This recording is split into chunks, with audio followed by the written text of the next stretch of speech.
오늘 하나님께서 주시는 말씀은 요한계시록 2장 18절에서 29절까지 두아디라 교회라는 제목으로 말씀을 나누겠습니다. 첫 번째 주제는 너의 수고를 안다입니다. 우리 다시 한번 18절과 19절 말씀 읽어보도록 하겠습니다. 시작. 너는 두아디라 교회의 사자에게 이렇게 써라.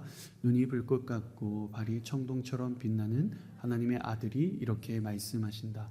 나는 내 행위들과 사랑과 믿음과 봉사와 내 인내를 알고 너의 처음 행위들보다 나중 행위들이 더 낫다는 것을 안다. 아멘. 오늘은 소아시아 7교회 가운데 네 번째 두아디라 교회입니다. 예수님을 어떻게 소개하냐면 눈이 불꽃 같고 발이 청동처럼 빛난다. 하나님의 아들이신 예수 그리스도를 온 우주의 심판자로서 소개를 하고 있습니다. 그 심판자이신 예수 그리스도가 이제 두아디라 교회에게 말씀하시는 거예요. 19절의 부분을 원문으로 직역하면 내 행위들 곧 사랑과 믿음과 봉사와 내 인내를 알고 있다라는 뜻입니다. 그 행위들 안에 네 가지의 단어가 포함돼요. 사랑과 믿음이라는 것은 그리스도인으로서 살아내기 위한 내적 동기를 이야기합니다. 봉사와 인내는 이 사랑과 믿음으로부터 발생하는 외적인 결과예요. 쉽게 말하면 사랑과 믿음은 신앙의 인풋이라고 할 수 있고요. 봉사와 인내는 신앙의 아웃풋이라고 할 수 있습니다. 보통 우리가 신앙의 인풋과 아웃풋이라는 이 관계를 균형 있게 유지하는 교회는 흔치 않습니다. 어떤 교회는 너무나도 내적인 신앙만 강조해서 어떤 세상의 봉사 또는 섬김이 부족한 경우가 있고요. 반대로 외적인 사역에만 몰두해서 내적인 내면의 신앙을 돌보지 않는 경우도 있습니다. 온누리교회는 많은 장점들이 있지만 저는 이 한 가지를 꼽는다면 이 신앙의 균형이라고 생각합니다. 하영조 목사님 때부터 지켜왔던 이 철학인데요. 온누리교회는 예배와 양육이라는 인풋이 있고요. 선교와 사역이라는 아웃풋이 명확한 교회의 방향입니다. 그래서 온누리교회의 모든 예배와 양육은 반드시 선교적이고 섬김을 향하게 되어 있고요. 또한 모든 선교와 사역의 중심에는 예배와 이 양육이 있습니다. 두아디라 교회도 이렇게 균형 잡힌 교회였다는 거예요. 여기에 한마디를 덧붙이십니다. 너희 처음 행위들보다 나중 행위들이 더 낫다는 것을 안다. 이 사랑과 믿음 그리고 봉사와 인내 행위들이 날이 갈수록 더욱더 풍성해져 갔다는 뜻입니다. 현재 안주하지 않고 끊임없이 발전하고 성숙해 가면서 사역의 열매도 보는 교회였다는 거예요. 즉 두아디라 교회는 이러한 균형이 있고요. 성장이 있고 부흥이 있었습니다. 예수님은 이러한 두아디라 교회를 칭찬하셨어요. 여러분, 우리에게 있어서 신앙도 마찬가지인데요. 성장과 퇴행만 있습니다. 우리의 신앙 유지라는 단어는 사실 존재하지 않아요. 잠시 교회 다니는 것을 멈추고 기도를 쉬고 큐티를 하지 않는 것은 내가 기존의 신앙을 유지하고 지키는 것이 아닙니다. 뒤로 물러나는 행위예요. 아기가 계속 먹던 이 이유식을 먹지 않으면 그것은 유지되는 게 아니라 건강이 악화되는 거잖아요. 마찬가지로 신앙은 날마다 성장이 있어야 해요. 하나님은 우리의 신앙이 성장하기를 원하십니다. 어떠한 부모도 자녀의 성장이 일정 수준에 머물라고 말하거나 그것을 바라는 부모는 없잖아요.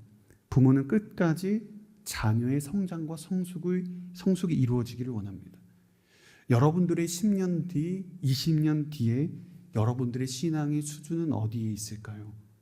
평생 교회는 왔다 갔다 하고 나름 큐티도 하고 봉사도 하는데 여러분들 10년 뒤, 20년 뒤에 여러분들의 영성의 깊이가 더 깊어지지 않으면 얼마나 안타까운 일이겠어요. 비록 현재 나의 영적인 상태는 부족할 수 있습니다.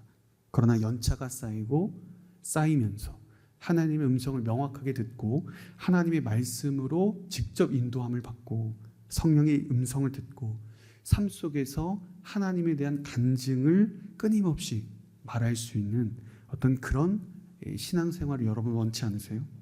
직접 하나님을 체험하고 정말 말씀 속에서 길을 찾고 어떠한 외부의 고난에도 어떠한 외부의 박해에도 흔들리지 않는 신앙, 그런 평온할 수 있는 모습으로 우리 모두가 나아가기를 축복합니다. 어제보다 더 나은 내일을 여러분 바랍니다. 저는 여러분들이 이 신앙이 날마다 성장하기를 바랍니다. 다윗 공동체 안에서 신앙의 성장과 성숙을 이루십시오. 하나님은 여러분들이 끊임없이 신앙의 성장 이루기를 원하신다는 것입니다. 그럼 두 번째, 이세벨의 유혹을 아는가입니다. 우리 20절 말씀 한번 읽어보겠습니다. 시작. 그러나 내가 네게 책망할 것이 있으니 내가 이세벨이라는 여자를 용납하는구나. 그 여자는 스스로 예언자라고 하며 내 종들을 가르치고 유혹해 그들로 음행하게 하고 우상에게 바쳐진 음식을 먹게 했다. 이렇게 훌륭한 두아디라 교회도 여전히 예수님의 책망을 비껴갈 수는 없었습니다. 바로 이세벨이라는 여자가 등장하는데 이 두아디라 교회가 이세벨이라는 여자를 용납했다는 거예요. 이 이세벨이라는 이름은 구약에서의 아합 왕의 부인으로 등장합니다. 두아디라 교회 내 실제 이름이었다기보다는 어떤 영향력 있는 여자의 인물을 부각하기 위해서 상징적으로 사용했을 거예요. 이세벨이 이 두아디라 교회 안에서 행했던 유혹은 우리가 지난주에 버가모 교회를 살펴봤죠. 우리 니골라 당이 가르친 것과 동일했어요. 우상 제물을 먹게 하고 음행을 하게 했습니다. 우상 숭배와 음행, 이것은 때로 떨어질 수가 없는 관계예요. 당시에 우상 숭배를 한다는 것은 우리가 신을 섬기는 제사를 드리는 것뿐만 아니라 그 우상 숭배 장소에서 동시에 사람들과 성적인 관계가 이루어지는, 성적인 접촉이 동시에 이루어지는 일이었거든요. 그래서 우상 숭배는 영적인 간음이라고 할 수 있고요, 음행은 육체적인 간음이라고 할 수 있습니다. 하나님에게서 다 벗어난 거죠. 바로 이 교회 안에 들어왔던 이세벨이 이런 우상 제물과 음행을 종용했다는 거예요. 제가 오늘 말씀을 묵상하면서 저희들이 지금 소아시아 교회를 이렇게 보고 있잖아요. 예외 없이 모두 한결같이 교회마다 문제가 있었는데, 에베소 교회는 그 안에 거짓 사도들이 들어왔고요, 서머나 교회는 유대파 사람들이 혼란을 일으켰어요. 그리고 버가모 교회는 니골라 당이에요. 오늘 두아디라 교회는 이세벨입니다. 그러니까 공통적인 것은 성도들을 다 거짓으로 가르치고 유혹에 넘어가게 했다는 사람들입니다. 아이러니하게도 외적인 로마의 박해 그리고 외부의 공격 앞에 무너진 교회는 없어요. 다 내부적인 균열로, 유혹으로 무너졌습니다. 어떻게 이 모든 교회가 다 똑같은 방법으로, 똑같은 문제로 넘어지고 똑같이 책망을 받을 수 있을까? 제가 두 가지로 묵상을 해봤는데요. 첫 번째는 교회가 이 세상과 영적 분리에는 성공했습니다. 그러나 영적인 분별에는 실패했다는 거예요. 교회는 황제의 박해와 유대 사람들의 핍박에도 불구하고 목숨을 걸고 신앙을 포기하지 않았습니다. 그리스도인들을 모질게 대하면 대할수록 그들의 신앙은 더 굳건해졌어요. 외부의 공격에 적절하게 대항했습니다. 그런데 교회 안에 들어온 내적 공격에는 속절없이 무너지는 거예요. 그 세상과 분리에는 성공했을지 모르지만 이 세상을 분별하는 데는 실패했기 때문입니다. 지난주에도 말씀드렸지만 사탄의 공격이 왜 우리들에게 무서운 이유가 되는가? 종교의 형태로 오지 않고 늘 문화의 형태로 우리에게 찾아오기 때문이라고 했습니다. 한국교회가 일제시대 때 신사참배를 허용한 이유는 신사참배가 우상숭배가 아니라는 가르침 때문이었습니다. 그것은 전통이고 예절이고 문화이기 때문에 그 가르침을 한국교회가 수용했어요. 교회의 목적은 그래서 세상과 단순하게 분리되는 것이 목적이 아니라 세상을 분별하는 것입니다. 여러분, 세상과 분리되기보다 여러분 세상을 분별하시기를 축복합니다. 두 번째는 교회는 문제를 만나는 것보다 문제를 어떻게 대하는가, 그 방식이 더 중요하다는 점이었어요. 초기 교회들 이 안에도 이런 각각의 교회마다 다 문제가 있었다는 사실이 한편으로 위안이 되기도 하더라고요. 그러면서 교회 안에 있는 문제를 우리가 두려워해서는 안 되구나. 문제 그 자체가 두려워서 그 불안을 끌어안고만 있으면 안 되겠구나라는 생각이 들었습니다. 중요한 것은 문제를 어떻게 대처할 것인가? 그 어려움의 이유는 무엇이고 그 어려움의 본질적인 해결책은 어떤 것인가? 이것을 하나님의 지혜로 풀어가는 것이 문제 그 자체보다 훨씬 더 중요한 일이었습니다. 여러분, 교회는 여러분의 문제를 해결해 주는 것이 아니라 문제를 대하는 방법을 알려주는 곳이에요. 소아시아의 7교회, 이것을 보면서 교회들이 어떤 책망을 받았는가 이 사실을 주목하는 것을 넘어서서 하나님께서 이 문제를 만난 교회에 어떻게 대안을 제시하시는가, 하나님께서 어떻게 이것을 회복하도록 말씀하시는가, 사실은 여기에 우리가 더 주목할 필요가 있습니다. 우리 계속해서 21절에서 23절까지 읽어보겠습니다. 시작. 내가 그 여자에게 회개할 기회를 주었지만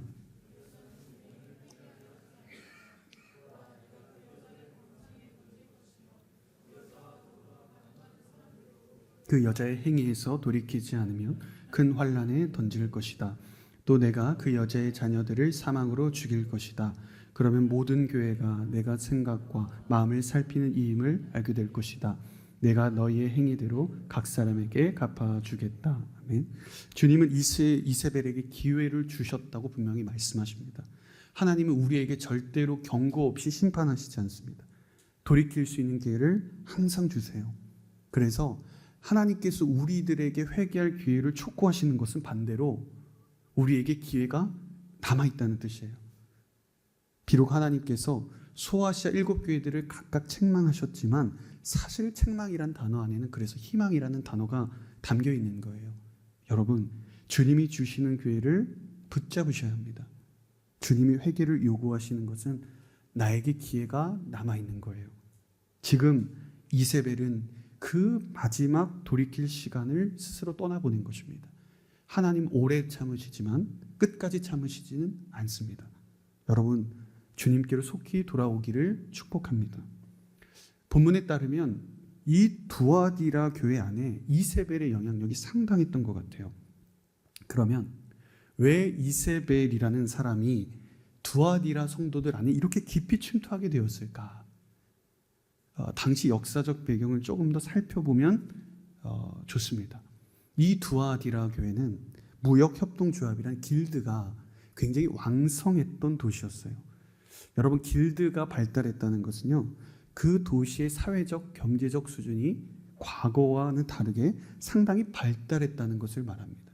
가령 예전에는 그냥 이 각자가 물고기를 예를 들면 잡아와서 이렇게 물건을 1대1로 자기가 원하는 것과 교환하거나 뭐 짐승을 잡아서 곡식과 교환하거나 이런 자신들이 원하는 대로 1대1로 교환하는 방식의 교환 경제였는데, 이제 생선을 파는 사람은 생선을 파는 사람끼리 모이고, 이제 옷감을 만드는 사람은 옷감을 만드는 사람끼리 모이고, 이제 짐승을 잡는 사람은 짐승을 잡는 사람끼리, 대장장이는 대장장이끼리 연합이 모여지는 거예요. 그래서 정보를 교환하기 시작합니다. 어디가 더 사람이 많고 어떤 곳이 더 자원이 풍부한가. 가격도 정해지기 시작해요. 이 사람 저 사람, 예전에는 부르는 게 다 가격이 달랐는데 어느 정도 동일하게 맞춰집니다. 고객은 고객대로 어디를 가나 일정한 수준대로 물건을 살 수 있어서 좋고, 그리고 판매자는 판매자대로 일정한 수입을 남겨서 좋게 되었습니다. 이렇게 발달된 경제체제가 두아디라에 이렇게 생겨났던 거예요. 그래서 두아디라는 가장 활발했던 길드가 있었던 곳이고 경제의 생산과 판매의 중심지였습니다. 그런데 문제가 무엇이냐면 이 길드라는 것이 발달하면서 심각한 부작용이 따라왔는데, 염색공 길드, 제빵사 길드, 가죽을 만드는 길드, 이렇게 협동조합마다 각자가 모시는 수호신을 섬기게 된 거예요. 주기적으로 길드 안에서 자기가 모시는 신에게 제사를 드리고 우상 제물을 먹습니다. 만일 내가 돈을 벌고 상업에 종사를 하기를 원한다면 이 길드 협동조합에 들어가야만 해요. 혼자서 어떤 정보도 없이 인맥도 없이 장사를 하는 것은 굉장히 어려운 일이었거든요. 이제 갈등이 생깁니다. 내가 길드에 들어가면 경제적 이익은 있지만 반드시 우상에게 절을 해야 돼요. 만일 내가 수호신을 거부하고 제사 음식을 먹지 않으면 왕따가 되는 겁니다. 엄청난 경제적 손실과 상업적 이익을 포기해야 합니다. 이런 갈등이 생기기 시작한 거예요. 마치 오늘날에 그 일본에 있는 기업 신사와 같아요. 그 일본의 대부분의 큰 기업에는 그 회사의 옥상에 신사가 있잖아요. 각 회사마다 섬기는 신이 있어요.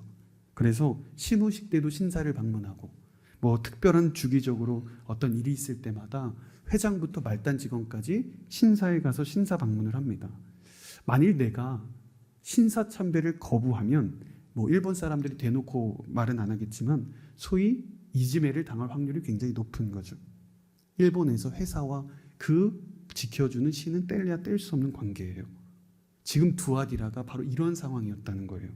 그리스도인들의 입장에서 여러분 한번 생각해 보세요. 얼마나 고민이 됐겠어요. 경제적 이득을 생각하면 길드에 들어가서 우상을 섬겨야 하고 내가 이익을 포기하자니 내 생계가 걱정이 되는 겁니다. 근데 이때 이세벨이란 사람이 예언자라는 이름으로 권위를 가지고 나타나요. 우상의 재물을 먹고 음행하는 것 괜찮다. 너 직장에서 우상 재물 먹는 거 상관없다. 그건 신앙 등지는 거 아니야. 사회에 잘 적응하는 것이다. 진리를 거부하는 게 아니라 그것은 당연한 하나의 문화이다. 너 안에 성령이 있지 않는가? 그러면 육신적인, 육체적인 행위는 아무런 상관이 없다. 이렇게 말했습니다. 안 그래도 두아디라 성도들은 어떤 것을 따라야 하는가? 갈등하는 상태인데 이세벨이 예언자란 이름으로 와서 이런 가르침을 하면 얼마나 솔깃하게 들렸겠어요. 상업적인 이익에 목말랐던 그리스도인들에게 굉장히 매력적으로 다가왔습니다. 속이 후련한 거죠. 우상 숭배의 길을 활짝 열어주었습니다. 성도들은 사회적인 활동, 우상을 섬기고 재물을 먹고 음행하는 일을 해도 신앙과 배타적이지 않다. 그건 별개 일이다. 괜찮다는 합리화를 하기 시작했어요. 결국 이세벨이 말하는 바는 딱 하나예요. 괜찮아입니다. 괜찮아. 이 말에 우리는 엄청난 유혹과 공격이 늘 있다는 것을 기억해야 합니다. 우리는 늘 이 괜찮아에 넘어집니다. 사탄이 교묘함이 여기에 있습니다. 사탄은 경계를 치고 자기 편으로 넘어오라고 말하지 않아요. 양자택일을 하라고 말하지 않습니다. 나를 선택할래, 진리를 선택할래, 세상의 문화를 선택할래, 거룩한 삶을 선택할래, 이렇게 접근하지 않습니다. 경계를 넘어오도록 하지 않고요, 경계를 허물도록 하는 것이 사탄의 전략이라는 거예요. 이 정도는 괜찮아. 한 번은 괜찮아. 그동안 수고했으니까 예배 적당히 빠져도 괜찮다. 시험 기간에 잠시 교회 안 나가도 괜찮고 예배 늦어도 괜찮고 한 번 정도는 이성과 그냥 하룻밤 보내는 거 상관없다. 술, 마약 한 번은 괜찮아. 여러분 괜찮아라는 말에 속으시면 안 됩니다.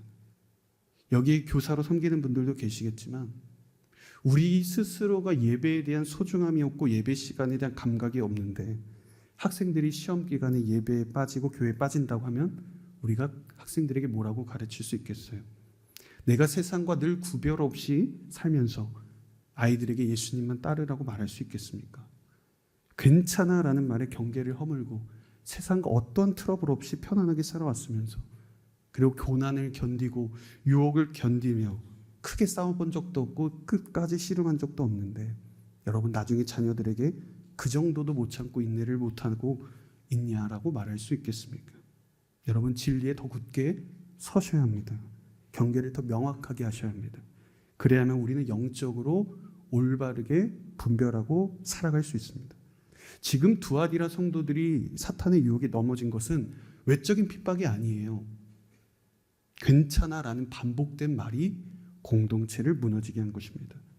괜찮아라고 말하며 사탄이 경계를 허물고 다가오는 거예요.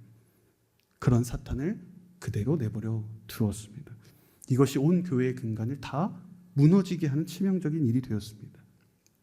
이세벨의 유혹은 정확히 성도들의 경제적 이익에 대한 이해관계와 맞물렸어요. 성도들의 관심사가 경제적 이득과 유익에 있었기 때문이에요. 여러분, 우리 모두는 관심사가 있죠. 그런데 그 관심사는 늘 우리의 약점이 될 수도 있는 거예요. 하나님은 여러분들의 관심사를 잘 알고 있어요. 약점도 잘 알고 있습니다. 그러나 기억하세요. 사탄도 당신의 관심사를 잘 알고 있다는 거예요. 만일 누군가 저에게 술과 담배와 마약으로 유혹하면 저는 조금도 흔들리지 않습니다. 저에게는 큰 관심사가 아니거든요. 하지만 넷플릭스 광고용 스탠다드가 아니라 뭐 프리미엄 결제를 해준다거나 뭐 디즈니를 끊어준다고 하면 흔들릴 수 있을 것 같아요. 취업에 목마른 사람들은 취업에 가장 유혹을 받고요. 술을 좋아하는 사람들은 당연히 술이 가장 나를 흔들리게 할 것이죠. 연애가 관심사인 분들은 연애가 늘 약점으로 다가올 겁니다. 취업과 결혼에 대한 갈급한 사람들은 그와 관련된 끊임없는 세상의 유혹과 도전 앞에 끊임없이 흔들리며 어떤 것이 올바른 판단인가 어려울 수 있습니다. 그런 상황 가운데 괜찮다라는 솔깃한 유혹은 상당한 매력으로 느끼게 될 거예요. 나아가 특정 권위자, 내가 신뢰하는 한 사람이 말한다면 이것이야말로 하나님의 뜻이다. 그래, 그 길로 가야 된다. 거짓 확신을 가질 수도 있습니다. 여러분, 하나님께 여러분 독대하며 나아가셔야 합니다. 하나님과 1대1의 관계 속에 있어야 합니다. 어느 누구도 어떤 사람도 여러분들의 인생을 결정하지 않습니다. 오직 주님만이 우리의 길을 인도하시는 줄로 믿습니다. 하나님과 독대하면서 여러분 길로 그 걸음으로 나아가십시오. 지금 두아디라 성도들의 관심은 상업적 이익이었습니다. 그렇기에 그 약점을 정확하게 누린 이세벨의 유혹이 성공을 거둘 수 있었던 거예요. 우리 모두는 현재 각자 관심사가 있습니다. 원하는 돈이 될 수 있고 취업이 될 수 있고 학교가 될 수 있고 연애가 될 수 있고 각자가 원하는 목표와 분야들이 있을 거예요. 그만큼 각자에게 다가오는 이세벨의 모습도 다를 수 있습니다. 여러분들에게 이세벨은 어떤 모습입니까? 어떤 모습으로 여러분들에게 다가오고 있습니까? 나의 모든 약점도 관심사도 다 주님께 맡길 수 있기를 바랍니다. 여러분이 올바른 영적 분별할 수 있기를 주님의 이름으로 축복합니다. 세 번째 주제는 당신은 남은 자인가입니다. 우리 24절에서 25절 읽어봅니다. 시작. 그러나 나는 이러한 가르침을 받지 않고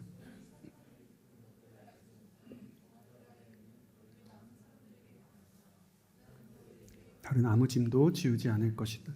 다만 너희는 그 있는 것을 내가 갈 때까지 굳게 붙잡으라. 사탄의 깊은 것들이란 표현은 이세벨을 비롯한 이단들이 주로 사용했던 단어들이에요.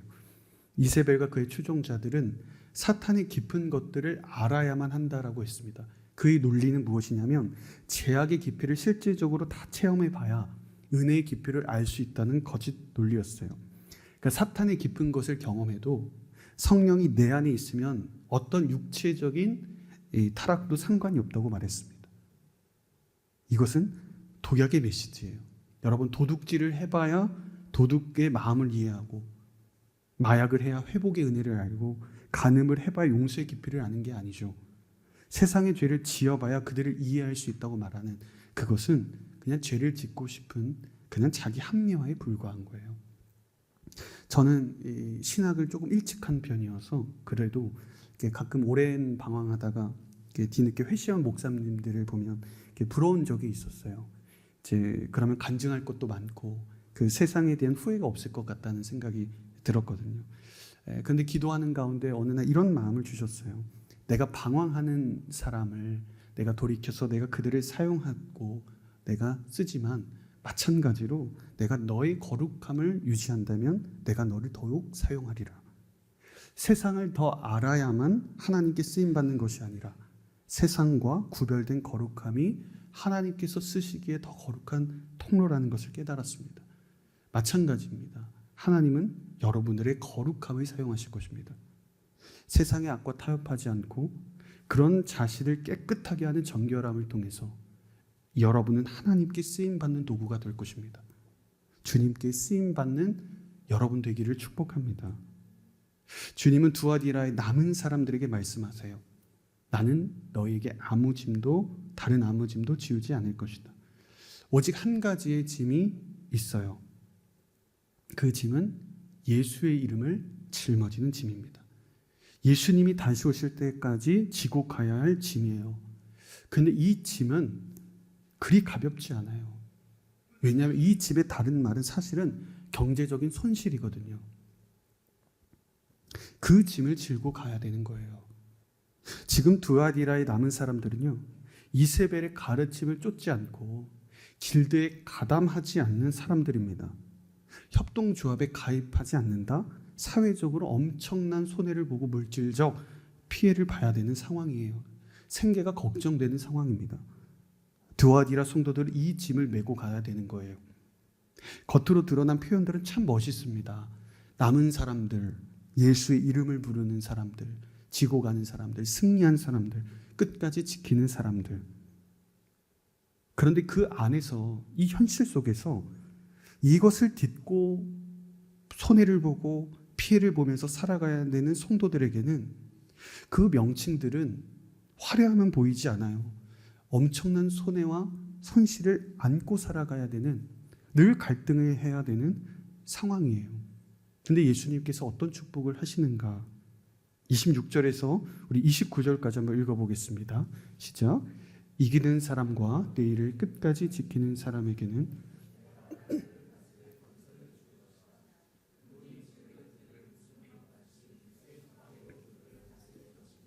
그와 같이 나도 아버지에게서 그러한 권세를 받았다. 내가 또한 그에게 새뼈를 줄 것이다. 귀 있는 사람은 성령이 교회들에게 하시는 말씀을 들어라. 아멘. 진리를 끝까지 붙드는 사람들에게 나라를 다스릴 권세를 주실 것이고, 새별 즉 메시아를 보내실 것이고, 메시아의 통치에 참여하도록 할 것이다. 저는 이 구절을 보면서 성도들의 인내와 그에 따른 축복의 결과, 그것이 너무나도 사실 멀어 보이는 거예요. 지금 성도들은 지금 길드에 소속되지 않아서 생업에 엄청난 타격을 받고 있잖아요. 사회적으로 따돌림을 당하고 있습니다. 갈등과 고통을 겪으며 하루하루를 살아가야 해요. 그런데 주님이 말씀하시는 것, 세상을 다스릴 권세, 세상의 통치권, 이것이 궁극적으로 좋을 것이라고는 알겠는데 이게 당장에는 성도들에게 와닿겠냐 하는 거죠. 우리가 쉽게 세상에서 넘어지고 세상과 타협하는 이유도 일부분 여기 있지 않을까 싶습니다. 당장 내 삶의 손해는 굉장히 막심한데 예수 이름을 붙들었을 때 좋은 건 알겠는데 그 당장 보여지는 이익들은 하나도 없는 거죠.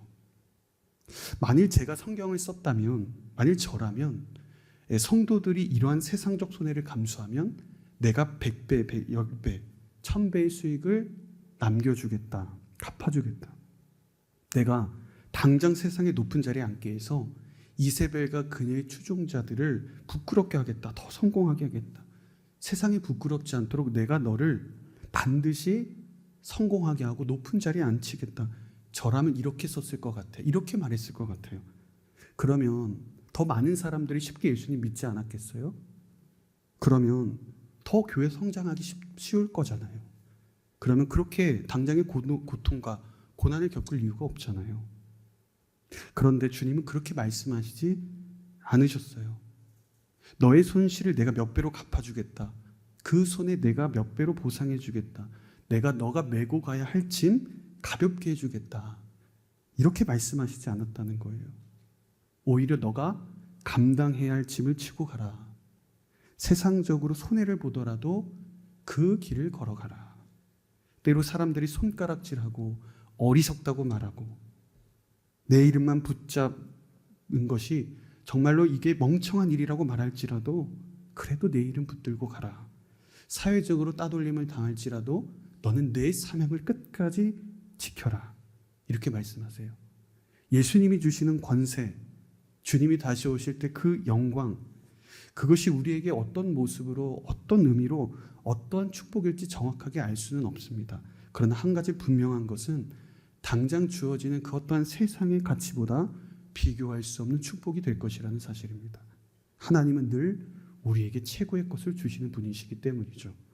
그런 분이 당장의 세상의 이익으로 갚아주시지 않고 궁극적인 하늘의 가치를 우리에게 주신다고 말씀하신다면 그것은 어떤 세상의 가치와 비교할 수 없는 최고의 영예가 될 것입니다. 세상을 이기는 것이 무엇일까요? 세상보다 더 많은 이익을 얻고 세상 사람들을 힘으로 지배하고 세상적으로 더 성공한 삶을 말할까요? 아닙니다. 세상을 이긴다는 것은요, 그것은 지금 당장에는 보이지 않지만 때로는 손해도 감수해야 되고 때로는 핍박도 감수해야 되고 때로는 고난도 겪어야 되지만, 그러나 보이지 않는 그 영원한 생명의 면류관을 위해 바라보고 한 걸음씩 걸어가는 일입니다. 이것이 세상에 대해 승리하는 길입니다. 사랑하는 다윗공동체 여러분, 우리는 과연 이렇게 살아갈 수 있을까요? 경제적 손해를 보더라도 정직하게 돈을 벌 수 있을까요? 사회적으로 비난을 받아도 진리를 따르며 나아갈 수 있을까요? 주님이 주시는 사명을 끝까지 포기하지 않고 주님이 오실 때까지 그 사명 지킬 수 있을까요? 우리 함께 그리스도의 발자국을 따라갑시다. 세상과 타협하지 않고 유혹에 굴복하지 않고 믿음의 길을 걸어갑시다. 성령께서 여러분의 삶을 지키시고 보호하실 것입니다. 그 믿음의 길을 걷는 저와 여러분들이 되시기를 주님의 이름으로 축복합니다.